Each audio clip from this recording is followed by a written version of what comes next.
The rain over Oakland Hills hadn't washed anything clean. It had only made the grease slicker on the driveway. At the top of the sweeping mahogany staircase, Mama Ruby Vance stood with her hand resting lightly on the banister, watching the wreckage below. She was 67, her spine as straight and unbending as a cedar post, her skin the deep warm brown of roasted coffee.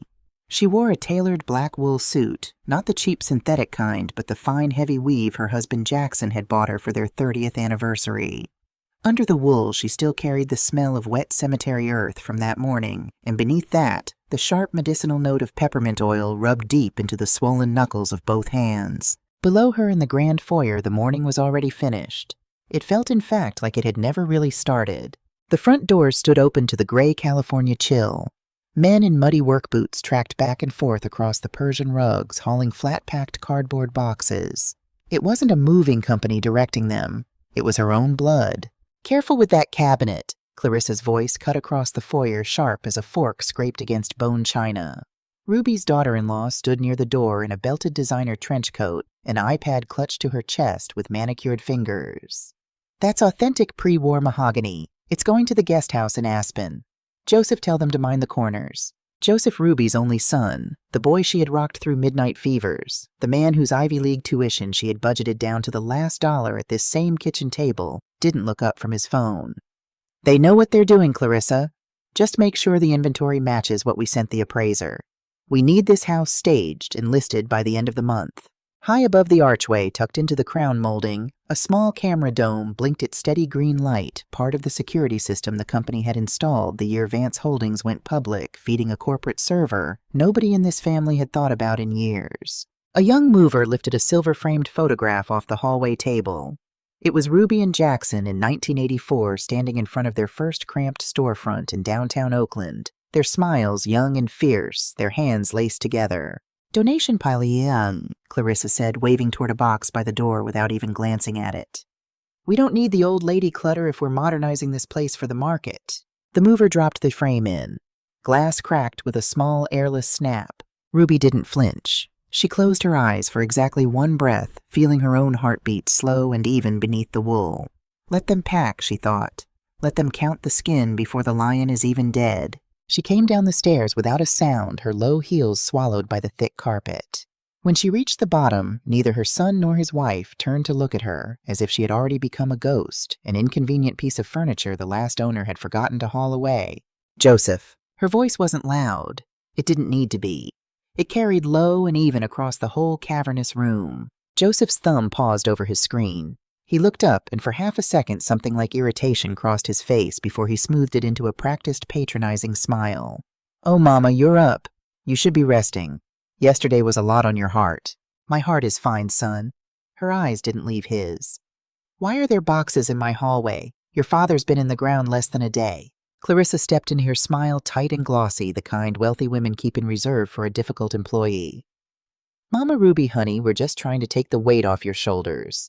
This whole estate, all these rooms, all these memories, it's simply too much to manage at your age. We're getting a head start on the transition, that's all." "The transition," Ruby repeated, letting the word sit heavy on her tongue. "That's right, Ma." Joseph stepped closer, resting a hand on her arm. It felt heavy and unfamiliar, a stranger's hand with none of the warmth a son's hand should carry. "The board needs the estate accounts settled before the quarterly audit. The house is tied into the Vance Holdings portfolio. We have to clear it to protect the valuation. It's already handled. You don't need to worry about a thing. Is that so?" Ruby's gaze slid past him to her grandson, 22-year-old Marcus, perched on the arm of Jackson's old leather reading chair, chewing gum peeling squares off a pad of hot pink sticky notes and slapping them onto the furniture as he went. "This one's mine for the frat house," Marcus called, pressing a pink square onto an original 1920s bronze statue. "And the grandfather clock, that thing's vintage." "Marcus, feet off the leather." He rolled his eyes but slid down anyway. "Come on, Grandma. You're not even going to use any of this. Dad said you're moving anyway." Ruby turned back to her son. "And where exactly am I moving, Joseph?" He cleared his throat, a small involuntary sound that only a mother would ever catch, and straightened his silk tie. "We found a wonderful place, Mama. Top tier. Silver Oaks out in Arizona. Dry air good for your arthritis. Round-the-clock medical staff, planned activities, a beautiful dining hall. You'll never have to stand over a hot stove again making those heavy dishes Dad loved so much. Clarissa's already spoken with the director. You made soup, Mama, Clarissa added, sugar poured thick over every word. Jackson built an empire. It's time you let the professionals take care of you and just enjoy yourself. Don't worry about the money either. Joseph and the board will handle Dad's $92 million. You won't have to think about a single dollar. Don't count on any of that $92 million, Grandma, Marcus said from the chair loud enough for the whole room to hear. Company lawyers said the whole thing goes into the Bloodline Trust to keep the shares intact. Payouts are for the people actually running things. The room went quiet. Even the movers stopped boxes balanced on their shoulders, eyes fixed on anything but Ruby. Clarissa shot Marcus a sharp look with no real heat behind it. Marcus, hush. Show some respect. Joseph didn't correct him. He only pressed his hand into her shoulder a little harder, disguising the pressure as comfort. What Marcus means is Dad's will is very specific about keeping the company intact, Mama. We just want you safe and taken care of. There'll be a car for you soon. Your bags are already being packed upstairs. Ruby looked at the pink squares scattered across her home like neon bruises. She looked at her son, the boy she'd shielded from a world that never wanted to see a young black man succeed. Shielded so completely it turned out that he'd grown up to become exactly the kind of man he used to fear. I see, she said flat, dry-eyed, giving them none of the tears they were waiting for. You've thought of everything. We try to be efficient, Ma. Joseph had already turned back to his phone. It's how Dad ran the business. Ruby's eyes drifted to the cracked frame sitting in the donation box. No, she said quietly. That is not how your father ran the business at all. By 9 that night, the great house had gone dark, except for a single bulb in the drafty butler's pantry off the kitchen. They hadn't put hers in the guest room. Clarissa had talked her into moving her things into the pantry, just for the weekend. The master bedroom needed to be cleared out for the carpet cleaners, she'd said. The little room smelled of old floor wax and bleach. A narrow metal cot sat pushed against the wall, made up with a coarse gray moving blanket. Her leather purse sat on the utility table beside a dented thermos. Ruby sat on the edge of the cot back straight. She didn't lie down. She didn't take down her hair. Through the thin door, she could hear laughter drifting from the dining room. Joseph, Clarissa, and the children were celebrating a bottle of Jackson's imported champagne open on the table. The smell of seared ribeye steaks seeping under the door crack, ordered in because Clarissa refused to cook in a kitchen that smelled like old grease. Ruby reached into her jacket and pulled out her wallet, drawing her primary card from the slot, the one linked to the household account she'd used for 30 years. She picked up the old landline mounted on the pantry wall and dialed the number on the back. Welcome to Private Client Services, a recorded voice said. Please enter your 16-digit card number. She punched in the digits, thumb steady. A pause, then a sharp electronic tone. We're sorry. This account has been restricted by the primary administrator. For your security access has been suspended. Please contact the primary account holder. She set the receiver down. A cold, thin smile touched her mouth. Joseph had moved faster than she'd expected using the temporary power of attorney. He'd slipped into a stack of hospital paperwork during Jackson's last chaotic week. Right on cue, the pantry door swung open. Joseph stood in the frame collar loose, a half-empty champagne glass in his hand, flushed with the boldness that comes from suddenly feeling very rich. Ma, saw the phone light on. You trying to use the cards? The bank says my account's restricted, Joseph. He sighed the exact tone of a tired doctor delivering bad news to a child. Look, Ma, it's for your protection. We went through the statements you've been writing checks to old community centers back in Oakland, spending on things that aren't necessary anymore. With Dad gone, everything has to be audited. The lawyers advised consolidating the assets into the primary corporate account, under my name. Your name, Ruby said. Not the estates. I'm managing partner of Vance Holdings now, Ma. Same thing. His voice hardened. And honestly, you won't need money where you're going. Silver Oaks covers everything. And if I choose not to go to Arizona, Joseph, he stepped into the small room, the smell of champagne and steak filling the narrow space. He drew a folded document from his breast pocket and laid it flat on the table beside her purse. You don't really have a choice, Mama. His voice dropped almost gentle. I wasn't going to bring this up until morning, but since you're asking, I filed emergency conservatorship paperwork with the Alameda County Probate Court this morning. Ruby looked down. The header across the top was unmistakable petition for appointment of probate conservator of the person and estate. Clipped behind it was a psychological evaluation signed by Dr. Robert Vance Joseph's cousin, whose medical school tuition had been paid by a private check written from this very house. The evaluation cited progressive cognitive decline, disorientation, and early-stage dementia, consistent with acute bereavement. Robert signed this. Her voice went very quiet. Robert's a professional, Ma. He sees the signs. We all do. Joseph's face had gone cold, stripped of anything resembling the boy she'd raised. You keep mixing up dates. You're stuck in the past going on about old company files. The court granted the temporary order this afternoon. I've been your legal conservator since 4 o'clock. Your cell service cuts off at midnight. Medical transport to Arizona is scheduled for 8 tomorrow morning before the will reading. Ruby looked up from the papers, her eyes fixed on her son's face like she was reading something written underneath his skin. You're locking me away before the lawyers even open your father's will. Are you that afraid of what I might say? There's nothing to be afraid of. A muscle jumped once in his jaw. Dad built this family out of nothing. He left it to people who can actually run it, not to an old woman who still thinks the business is run out of a garage in West Oakland. I'm protecting the legacy. Get some sleep, Ma. The drivers will help with your bags in the morning. He turned and walked out, pulling the door shut behind him. The lock clicked from the outside. He had locked her in. Ruby sat alone under the flickering bulb. For 3 full minutes, she didn't move, listening to the muffled bass of Marcus's music through the ceiling. They thought they'd won. They thought they'd pulled off a quiet, tidy, perfectly legal coup against their own mother. Slowly, she reached into the hidden pocket sewn into the lining of her wool jacket. She didn't pull out a tissue or lipstick. She pulled out a small old brass key. She knelt down on the cold linoleum past the mop bucket Clarissa had shoved into the corner. Beneath the bottom shelf behind a stack of rusted cans nobody had touched in 20 years was a loose floorboard. Jackson had cut it there himself in 1992 during the Oakland unrest, a place to keep emergency cash if the banks ever failed. She pried it up with her fingernails.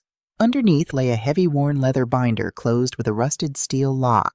The brass key turned with a satisfying solid clack. Inside, sealed in watertight plastic sleeves, were 3 sets of documents. The original 1988 partnership agreement for Vance Enterprises, signed by Jackson Vance and Ruby Vance as equal 50-50 co-founders, with a right of survivorship clause no ordinary corporate merger could touch. A certified 2011 bank memorandum from First Savings Bank of California documenting a $4.2 million wire transfer from the private account of Ruby's Crown LLC straight into the corporate escrow account, the money that had stopped an involuntary bankruptcy filing in its tracks.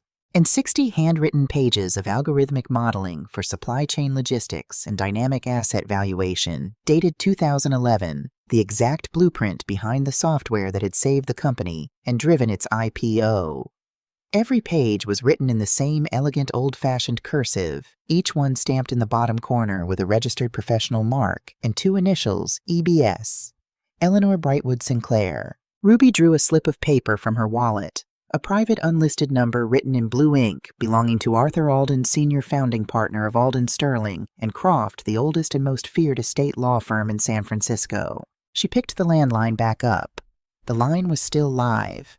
Joseph had forgotten it ran through a separate corporate emergency loop that couldn't be cut without a full board vote. It rang twice. A deep, gravelly voice answered. Alden. Arthur? Ruby said, her voice dropping an octave, steady as ice. It's Ruby. A pause. The sound of papers shifting. Ruby, I've been waiting for your call. I saw the probate filing hit the system 2 hours ago. Your son's attorneys are moving faster than we expected. They've already filed for an emergency transport order to Arizona. I know. She glanced at the locked door. He's got me shut in the butler's pantry right now. He thinks I'm leaving in a medical van at 8 tomorrow. Alden made a low sound, almost a laugh. Fools. They really have no idea who you are, do they? They think Jackson built all of it alone. They believe their own story, Arthur. They always have. Ruby closed her eyes briefly. Is the master file ready? Verified by the forensic handwriting analysts at Stanford. The patent office completed the retroactive inventor validation last week. The morality and care clause in Jackson's revised 2025 trust addendum is active and binding. The second they try to execute that conservatorship or lay a hand on your quality of life, they trigger a full forfeiture event. Good. Ruby looked at the gray blanket folded on the cot. Send a private security detail to this house at 7:30 tomorrow morning. Not a van for a patient. A town car for the chairman of the board. Consider it done. And the will reading. Tell the executors we'll meet at your San Francisco office 10 o'clock sharp. Something flashed behind her eyes, old and long, banked down. My son told me tonight not to expect a single dime of his father's estate. It's time he found out who actually owns the bank. I'll see you at 10, Madam Chairman, Alden said, and the line went dead. Ruby set the receivers back in its cradle. She packed the binder carefully into her small leather briefcase, locked it, and set it by the door. Then she lay down on the narrow cot, pulled the rough blanket to her shoulders, and closed her eyes. She didn't sleep because she was tired. She slept because she was ready. Down the hall, her family's laughter thinned as the champagne ran out, none of them aware that the ground beneath their $92 million house had already begun to give way. Morning came up gray and quiet over the hills, and the medical transport Joseph had scheduled never arrived. At 7:30 sharp, a black armored Lincoln pulled into the driveway instead. Two men in dark suits stepped out, walked past the startled movers without a word, and unlocked the pantry door from the outside, under the authority of a stay Arthur Alden's office had filed overnight. Joseph spent 2 hours on the phone, his voice climbing with every call. But the answer never changed. A San Francisco Superior Court judge had frozen his emergency conservatorship solid, pending a full evidentiary hearing. Ruby didn't flee and she didn't hide. She walked straight into the kitchen, tied on her favorite faded denim apron, rolled up her sleeves, and did what she had always done when a storm was coming. She cooked. By evening, the dining table was covered edge to edge, cast-iron cornbread glazed with honey butter, a deep pan of 3-cheese macaroni crisp buttermilk fried chicken, a pot of oxtail stew that had been simmering low since noon. Sunday supper the way she'd always made it. Food built to fill a body and slow down a racing heart. Joseph, Clarissa, and the children took their seats around it, faces tight with a mix of confusion and leftover arrogance. They'd spent the afternoon on the phone with the corporate lawyers who'd assured them the court delay changed nothing about how the $92 million would eventually be split. They looked at the food like something they weren't sure they were still allowed to want. "I don't know why you spent the whole day sweating over a stove, Mama," Joseph said, cutting into a pork chop harder than it needed. "The audit's still moving forward. The house still gets staged next week. This," he gestured at the table, "doesn't change the situation." Clarissa picked at a corner of cornbread with her fork nose faintly wrinkled. "It's very nostalgic, Ruby, really. But honestly, the grease content is a bit much for the kids. Silver Oaks has a nutritionist on staff, no fried skin, no sodium-heavy broths. Much more suitable for your demographic." "My demographic?" Ruby repeated quietly from the far end of the table. She hadn't touched the champagne. In front of her sat sweet tea in an old mason jar, one of the last things she still had from her grandmother's kitchen in Alabama. "You mean old, tired, compliant?" "We mean retired Grandma," Marcus said around a mouthful of macaroni. "You did your part. You made the meals while Granddad made the deals. That's cool and everything, but the world moves faster now. You can't run a global logistics company with a wooden spoon." Across from him, Catherine hadn't looked up once from her tablet, scrolling a design lookbook. "Mom, minimalist Scandinavian for the master suite, or full mid-century, the listing agent says neutral tones pull a 10% premium in this zip code." Your grandfather didn't build this company alone, Joseph," Ruby said so quiet it cut straight through the clatter of silverware. Joseph laughed short and dismissive. "Ma, please, let's not rewrite history because you're grieving. Dad was a mathematical prodigy. He took a bankrupt trucking outfit and turned it into a logistics giant through sheer individual genius. The Sinclair model, the algorithm that predicts shipping bottlenecks 3 days out, gets taught at Harvard and Stanford both. It's got his name on the patent." "It has the name Sinclair on the patent," Ruby said, her eyes steady as stone. "Yeah, Jackson Sinclair Vance." His patience cracked. He set his fork down hard. "Ma, I'm tired of the hints. You spent 40 years in the background running this house, keeping the kitchen warm. That was your role, and you had a beautiful life for it. But don't sit here and act like you were in the room when the real work got done. Tomorrow at 10, the will gets read. The shares transfer to me. The trust covers your care. That's the shape of this family now, whether you like it or not." Clarissa laid a hand over his. "Let it go, Joe. She's reminiscing. It's part of the condition. The disorientation makes them want to claim things that were never theirs." Ruby rose from her chair slowly. She didn't look angry. She looked like a teacher about to dismiss a room of children who'd disappointed her but hadn't surprised her. "You've all had your fill?" she asked, looking around the half-emptied platters. "Chicken was a little dry, honestly," Marcus muttered. Ruby smiled small, and something in it made Joseph's stomach go cold. "Good," she said, resting both hands on the edge of the table.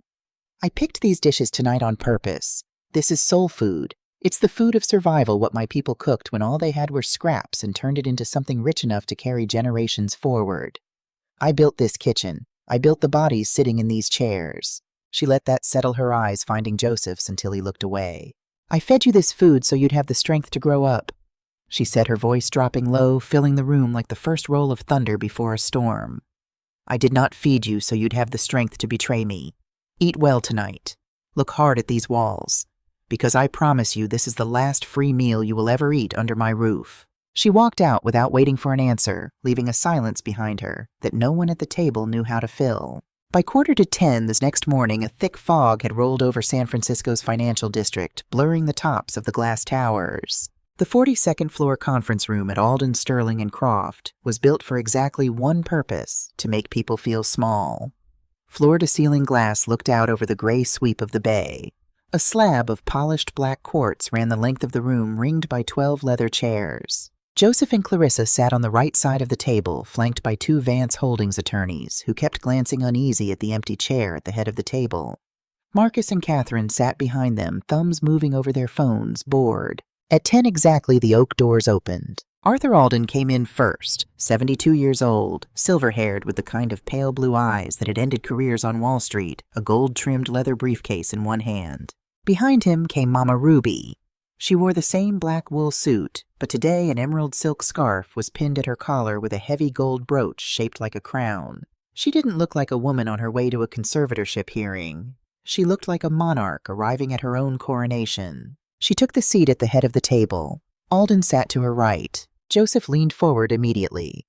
"Mr. Alden, there's been some kind of mix-up. My legal team filed the conservatorship paperwork yesterday. My mother shouldn't be sitting in on this, as an active principal, her cognitive state. Your temporary order was stayed by Judge Martinez at 8:15 this morning, Mr. Vance."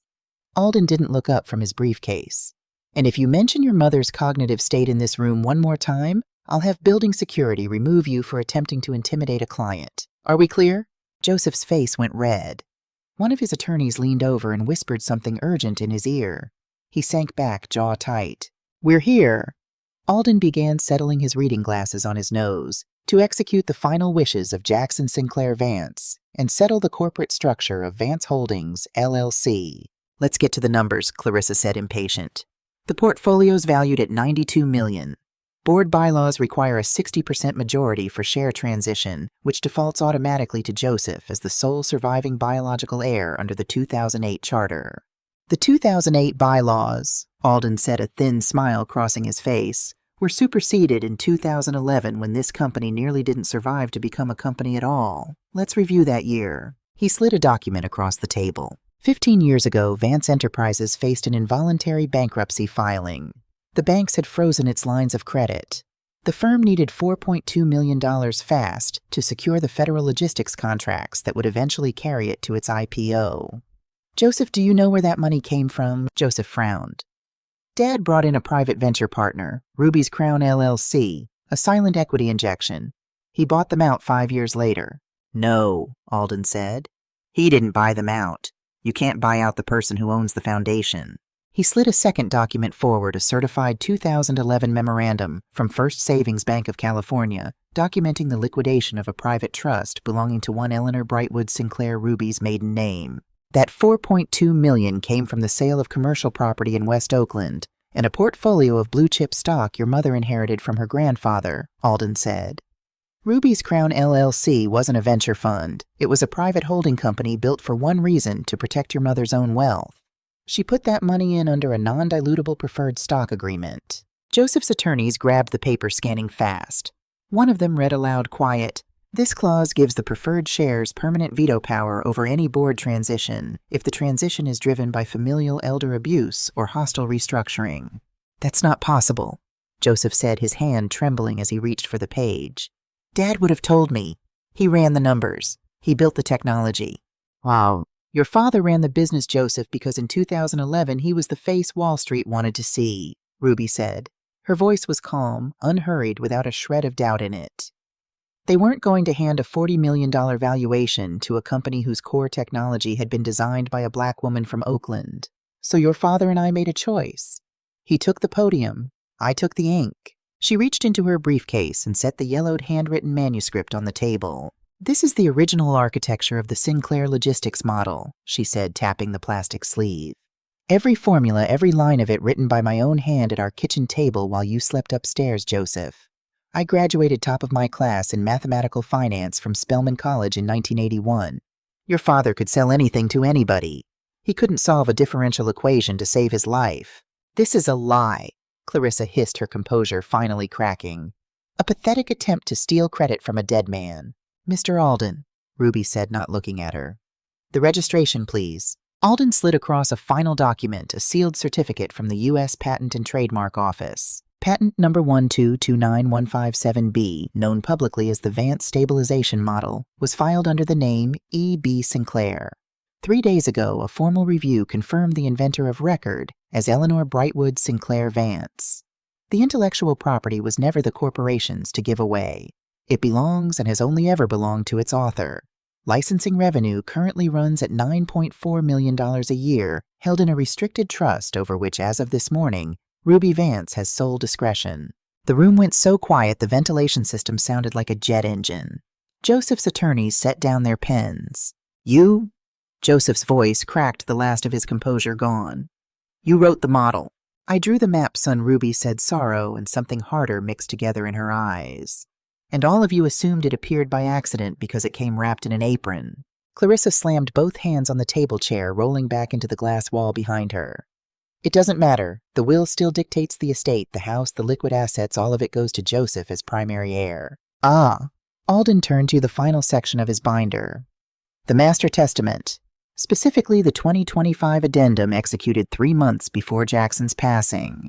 He set a small digital recorder on the table and pressed play. Static, then a voice thinner than it once was, worn down by hospital rounds, but unmistakably Jackson's. If my son Joseph ever forgets the hands that built him, the recording said, if he or his household ever treats his mother with disrespect, or works to strip her of her dignity for the sake of this money, I direct my executors to apply a financial penalty. For every act of cruelty, for every word meant to diminish her place in her own home, a deduction comes off his inheritance. Joseph stood up. That's not a standard clause. Dad wouldn't do that. Your father knew exactly what you and Clarissa were becoming, Ruby said. He saw how you looked at this house, how you talked about modernizing it, clearing it out, treating the people who built this family's community like clutter. He wanted to give you one last test. She paused. You failed it before the dirt was even dry over his grave. Alden opened a bound transcript. Under Clause 14C, this office retained a licensed investigator and reviewed the home's security audio logs, which were active throughout the period in question. Exhibit A, Joseph Vance overheard telling a colleague his mother would likely be gone within the year, and there was no reason to plan around her. Penalty $1 million. Exhibit B, Clarissa Vance, quote, she built soup, Jackson built an empire, it's time to let the professionals handle her. Hostile relocation and emotional distress. Penalty $5 million. Exhibit C, submission of a fraudulent conservatorship petition signed by Dr. Robert Vance, attempting to have Ruby Vance declared legally incompetent without due process. Penalty for the asset freeze and bad faith litigation, $80 million. You can't use private recordings in a probate dispute. Clarissa's hands were shaking. That's illegal wiretapping.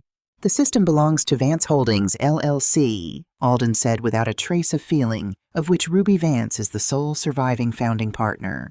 The data belongs to the firm. Total penalties for systemic elder abuse and bad faith execution, $86 million. He closed the folder. The remaining personal inheritance for Joseph Vance, he said, looking over his glasses at the man across the table, is exactly $3,800. Marcus's phone hit the quartz table screen, splitting into a spider web. Wait, $3,000? What about my trust? What about my furniture? Your trust doesn't exist, Alden said flatly. It was contingent on your father's share. Every secondary structure just collapsed with it. Joseph sank back into his chair, all the fight gone out of him at once. Mama, he said, and his voice had gone thin, a boy's voice again. Mama, please. It was the lawyers. They told us to consolidate everything. We were worried about your health. You can't do this. Clarissa's boutique, the kids' tuition, we've got mortgages on 3 houses. Ruby looked at her son, not with anger, not with anything that resembled triumph, just a clean total distance. You told me 2 nights ago that individual payouts are for people who actually earn them, she said. You told me the world moves too fast for an old woman with a wooden spoon. Well, the world moved, son, and it left you standing right where you are. She stood buttoning her jacket and picked up her briefcase. You have 48 hours to clear those boxes out of my hallway, she said, looking down the length of the table. Take your pink sticky notes with you. If anyone from your household sets foot on the Oakland Hills property after noon on Friday, I will have the Oakland police arrest you for trespassing and elder exploitation. Mama, please. Joseph was on his feet now, hands out. Where are we supposed to go? Ruby paused at the double doors and looked back one last time. I hear the air in Arizona is very dry, Joseph, she said softly. Excellent for your demographic. She walked out, her heels clicking against the marble floor of the corridor, and left her family sitting in the fog-gray silence of the room they'd thought they'd already won. The 48 hours didn't end with a bang. They ended with the dull, steady thud of packing tape pulled off the roll over and over until the sound itself felt like a countdown. By Friday morning, the Oakland Hills estate had lost every trace of its arrogance. The grand staircase, which days before had been a runway for corporate conquerors, now echoed with the quick, frightened footsteps of the disinherited.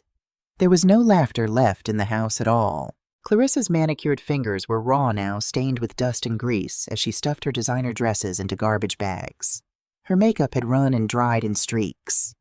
Across the room, Catherine threw jewelry into velvet cases that no longer felt like they belonged to her, while Marcus sat on a taped-shut box, staring at the floor, every trace of his old swagger gone. Joseph stood in the middle of the stripped living room like a man who'd been struck by lightning and was somehow still required to stand upright. His suit was wrinkled, his tie gone, his hair uncombed. The man who had threatened to ship his mother off to Arizona looked now like he'd trade everything he had left just to undo it. The front doors opened and Mama Ruby stepped into the foyer. She wore a plain cream sweater and dark trousers, a woman dressed to clean house, not to gloat. Behind her stood 2 security guards from Alden Sterling and Croft, arms crossed, watching the family's every move. Joseph turned as she entered and took 3 careful steps toward her, hands trembling. Mama, please. Just 5 minutes. That's all I'm asking. Ruby stopped at the foot of the stairs. She didn't look at the garbage bags or the half-packed boxes. She looked only at her son. You have 30 minutes left before noon, Joseph. I'd spend them packing. Mama, please look at me. His voice cracked high and raw, and he sank to his knees on the same Persian rug he'd once told the movers to protect. This was the man who'd had her cards canceled, who'd signed a fraudulent conservatorship petition against her. Now he knelt on the floor like a boy. I didn't know, Mama. I swear to God I didn't know it was you who wrote the model. Dad never told me. If I'd known what you actually gave this family, if you'd known I was the one holding it all up, Ruby said, her voice going low and cold, you would have smiled and kissed my cheek while you waited for me to die. You didn't need to know I was a genius to treat me like a human being, Joseph. You just needed to remember I was your mother. He slumped forward, forehead against the cool wood of the banister his father had polished by hand, the same banister she'd held onto the night she wept for her husband. We have nowhere to go, Ma. The bank's foreclosing on the other properties. The Vance Holdings shares are frozen. We're ruined. Clarissa stepped out from the dining room, voice shaking with equal parts fury and fear. You're a monster, Ruby. He is your only son. How can you do this over a few words? Said in grief. We were just trying to manage the estate. You gave us this whole life, and now you're throwing us out like garbage. Ruby turned her head slowly, her gaze landing on Clarissa like a spotlight. No, Clarissa, she said, quiet but heavy enough to feel like a door slamming shut. I gave you a house. I gave you an empire. I gave you every luxury you ever flaunted in front of people who worked for a living. And you gave me hell in return. You locked my pantry door. You tried to take my freedom and my good name. I'm not throwing you to the dogs. I'm simply letting the dogs learn to hunt their own food. She glanced at the grandfather clock, its pendulum ticking off the remaining minutes. 28 left, Joseph. The police are parked at the bottom of the hill. If you're not past the gates by noon, I press full charges for elder financial exploitation and forgery. And you know Arthur Alden will make sure it sticks. Joseph didn't argue. He couldn't. He rose stiffly and grabbed the last 2 boxes by the door, walking out into the damp California air without looking back, his family trailing behind him like refugees from a war they'd started themselves. When the heavy front doors finally clicked shut at noon, the silence that filled the 14,000-square-foot house was bone deep. It wasn't the silence of emptiness. It was the silence of a house that had been holding its breath for 15 years, finally allowed to let it go. Ruby stood alone at the middle of the grand foyer. She didn't celebrate. She didn't pour a glass of anything. She simply walked the room slowly, as if reintroducing herself to a house that had been defiled by somebody else's greed. In the dining room, the quartz and mahogany table sat bare, though the ghosts of the previous night's insults still hung in the corners. Near the hallway, a bright pink sticky note was still stuck to an antique mirror, Marcus's sloppy handwriting scrawled across it. "This one's mine." Ruby peeled it off with her thumb. The adhesive tore free with a sharp, satisfying rip. She folded it small and dropped it in the trash. Room by room she gathered them. A blue sticker off the grandfather clock. A yellow one off the leather armchair where Jackson used to read the financial papers while she rubbed his shoulders. A green one off the silver frame of their 1984 wedding photograph, the same photograph Clarissa had once ordered, thrown in the donation box. "This one's mine," they'd told themselves. "This belongs to the bloodline." "Not anymore," Ruby whispered to the empty room. "Not ever." She walked out to the back porch. The rain had stopped, and a pale, watery sun was working its way through the fog. Below, the rose gardens Jackson had planted for her decades ago were mostly gone, torn out the summer before by Clarissa to make room for an outdoor wine pavilion that had never gotten finished. But near the edge of the stone terrace, tucked in the shadow of an old pomegranate tree, one small stem still stood. It was a rose bush Ruby had planted with her own hands when Joseph turned 5, a hardy, stubborn variety she'd brought all the way from her grandmother's yard in Alabama. The ground around it was dry, choked with weeds no landscaper had bothered with, because it looked like nothing worth the trouble. Ruby knelt on the damp slate, not caring what it did to her trousers. She touched the dry, split bark of the stem. A thorn pricked her thumb, a single dark bead of blood rising against her skin. She didn't pull away. She just closed her eyes and breathed in the wet earth and the far-off salt of the bay. "They thought the fruit grew by itself," she said to the roots. "They thought the tree didn't need the soil." She found the old green watering can in the shed, one of the few things left untouched by her grandchildren's sticky notes, since it looked like nothing but old junk, filled it at the spigot and carried it back. She poured slowly, watching the cracked gray earth drink it down, turning dark and rich under the water. Something warm rose up in her chest as she watched it uncurling into a steady, quiet smile. "We bloom again," she said, her voice carrying across the empty terrace. "Because somebody never stopped tending the roots." The house sold the following spring, though not to the luxury buyer the staging company had already lined up. Ruby turned that offer down herself and sold the property instead to a city housing trust for a fraction of what it would have brought on the open market. Before the last of the movers came through, she'd had a gardener cut one healthy stem from the old rose bush and pack the root ball in damp burlap. Whatever else got left behind, that was coming with her. She didn't sell out of anger, and she didn't need the money. She sold because some places soak up too much noise, and no amount of legal victories can make a house quiet again, once enough ugly things have been shouted inside its walls. With the sale finalized and the patent royalties flowing into a foundation of her own design, Ruby moved south to a penthouse overlooking the Pacific in Santa Barbara. It was nothing like the Oakland house, no mahogany, no 30 rooms to prove she existed. Just clean white walls, glass from floor to ceiling, and the steady, patient rhythm of the waves below, a sound that never once asked for credit. Outside her front door hung a small wooden sign carved from a branch of the old oak tree. A winter storm had split at the Oakland estate years back. In sharp, clean block letters it read, "This house was funded by a burden. Enjoy the silence." It made the mailman chuckle every morning when he dropped off her financial journals. Inside, on the door of her stainless steel refrigerator, a small gear-shaped magnet held up a faded piece of construction paper, a crayon drawing Joseph had made 24 years earlier, long before prep school, and corporate boards had taught him to look at his mother like an asset. It showed Ruby in giant glasses standing next to an enormous, brightly colored light bulb. In shaky purple crayon it read, "To Grandma Ruby. You think better than Google." She kept it there on purpose. Within the year, Ruby had turned the ground floor of the building into the working office of the Brightwood Legacy Fund, named for the woman she'd always been underneath the one everyone thought they knew. Its mission was simple, independent legal defense and intellectual property protection for older women, especially women of color, whose life's work was quietly being taken out from under them by younger, wealthier relatives who assumed nobody would ever check the paperwork. At the big white oak table in the center of the office, Ruby sat with 3 young analysts, graduate students in engineering and economics reviewing grant applications. She wore a simple gray cardigan, her hair pinned back in soft silver waves, and looked if anything younger than she had in the dark days at Oakland Hills. Her spirit fed now by purpose instead of inheritance. "This one's from a woman named Evelyn Vance, no relation," said Maya, one of the analysts, sliding a tablet across the table. 64. Ran a textile logistics firm in Atlanta with her late husband for 30 years. After he passed, his sons from an earlier marriage used an old corporate loophole to push her off the board and claim her supply chain algorithm as part of the estate. They're trying to sell it to a private equity firm for $12 million. Ruby adjusted her glasses and studied the original 1994 partnership agreement on the screen. Evelyn had signed it with a small hand-drawn flower beside her initials, a soft human touch on a hard legal document.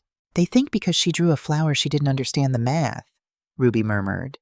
Maya pulled the Georgia incorporation filings from that year. Look for the involuntary dissolution protections. If she registered that algorithm under her own social security number before the corporate merger, those boys are sitting on an empty shell. Maya's fingers flew over the keyboard. A moment later, her face lit up. "You're right. The core algorithm was patented under her maiden name 2 months before the wedding. The corporate transfer was never actually completed. Her husband never paid the state filing fee. File the emergency injunction in Atlanta this afternoon," Ruby said, calm, taking a slow sip of sweet tea. "And wire $50,000 to Evelyn directly out of the litigation fund. Tell her she doesn't have to pack a single box." The Brightwood Fund is already standing at her door. The young women around the table smiled and got to work, fingers already moving across their keyboards. They weren't just practicing law. They were running a rescue operation for a whole generation of women who'd been taught to disappear quietly.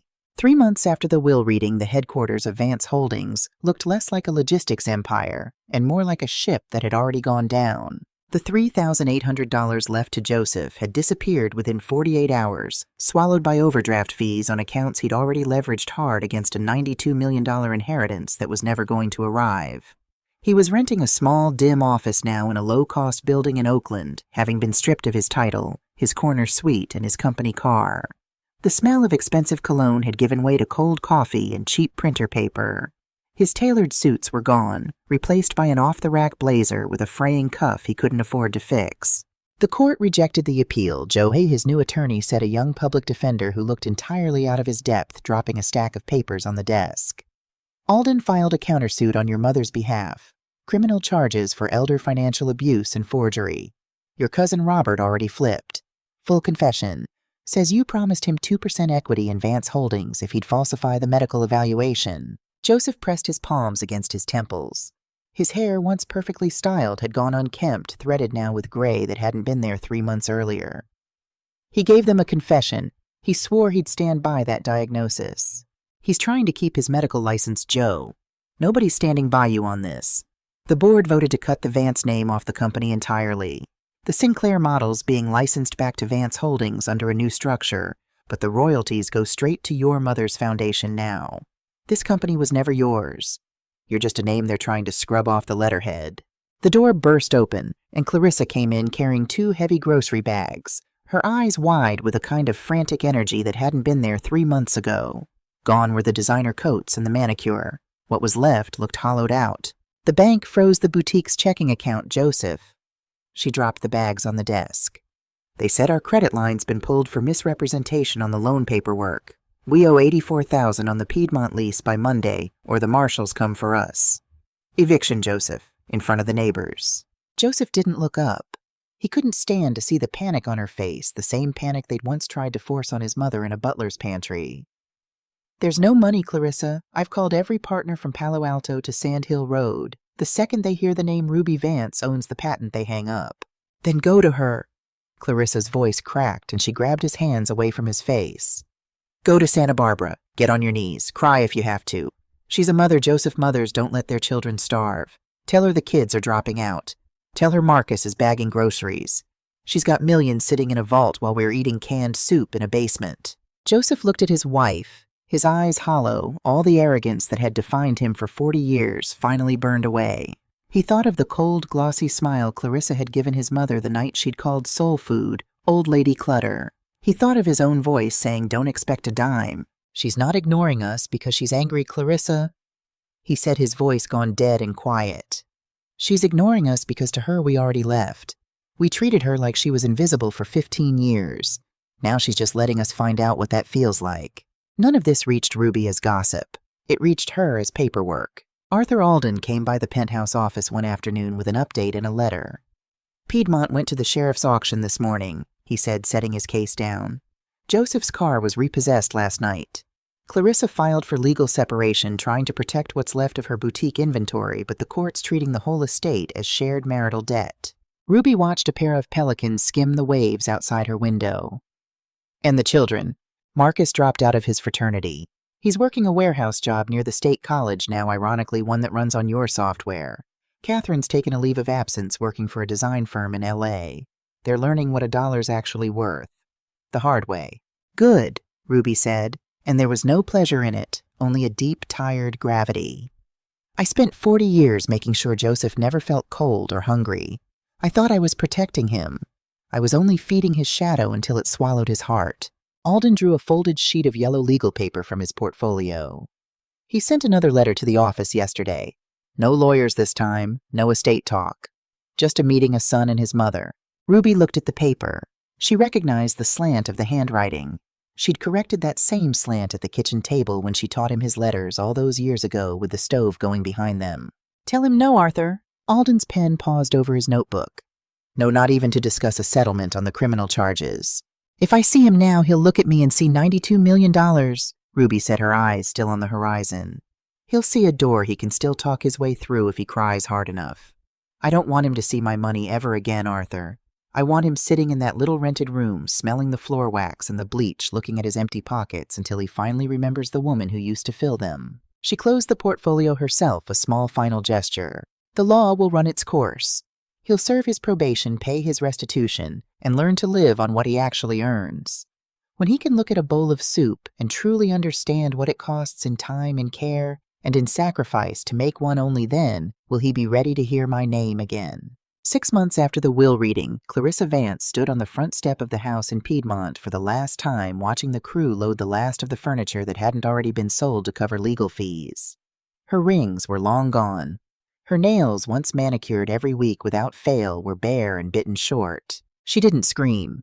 She didn't have the energy for it anymore after 6 months of legal letters and public shame, and the slow understanding that her whole identity had been a lease agreement written on someone else's mind. She pulled her coat tight and walked down the driveway toward the bus stop at the bottom of the hill, the same bus she and Joseph used to point at and laugh about from behind the tinted windows of a car that wasn't theirs anymore either. A year almost to the day after the will reading in a logistics warehouse in West Oakland, the same district where Jackson and Ruby had started their first delivery business back in the 80s, a young man in a stained canvas uniform moved crates of industrial parts.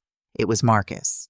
His hands, once soft and covered in pink sticky notes, were calloused, now his face leaner and more focused than anyone who'd known him a year ago would recognize. He leaned against a forklift, checking a shipment manifest on a handheld scanner. The screen ran the familiar interface of the Sinclair logistics model, tracking 10,000 shipments up and down the coast with the same flawless precision it always had. Catherine walked into the bay in a simple linen dress, a small toolbox in one hand. She'd spent the day helping stage a low-income housing project downtown, not an open house for wealthy buyers. "Did you see the news this morning?" she asked, sitting on an empty pallet. Marcus shook his head. "I don't read the financial pages anymore. It's all numbers I don't own." It wasn't financial news. It was the dedication for the Eleanor Brightwood Sinclair Center for Mathematical Sciences downtown at the university. Grandma Ruby was there. Didn't wear any jewelry. Just that same black suit from the funeral. Marcus's thumb hovered over the scanner. Did she say anything about Dad? No, but she talked to the students. Told them the most dangerous thing a person can believe is that an empire belongs to whoever's face is on the billboard. Said the real strength of any structure is in the spine, not the mask. Marcus looked back down at the small copyright line at the bottom of his screen. Property of EBS Holdings, LLC. All rights reserved. "We really were living off her mind this whole time," he said quietly, the truth finally landing somewhere it could stay. "We thought she was just Grandma, the lady who smelled like cinnamon and told us to keep our feet off the furniture. We were taught to look past her.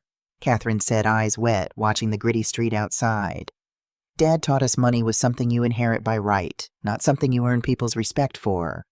We treated her like wallpaper because it was easier than admitting we weren't the smartest ones in the house. 60 miles south that same evening in his small rented room, Joseph sat at a wooden table that wobbled on the linoleum. The room smelled of old floor cleaner and cheap detergent. In front of him sat a bowl of vegetable soup, not the imported ribeye Clarissa used to order, but something simple he'd made himself on a single-burner hot plate after his shift stocking shelves at the hardware store down the block. He picked up the spoon. His hand didn't shake anymore. The first shock of losing everything had settled over the months into a quiet grinding routine. He took a slow sip of the broth. It tasted like salt and onions, an hour spent waiting for the vegetables to soften. It tasted like effort, like getting by. He set the spoon down and looked out the small cracked window over the alley.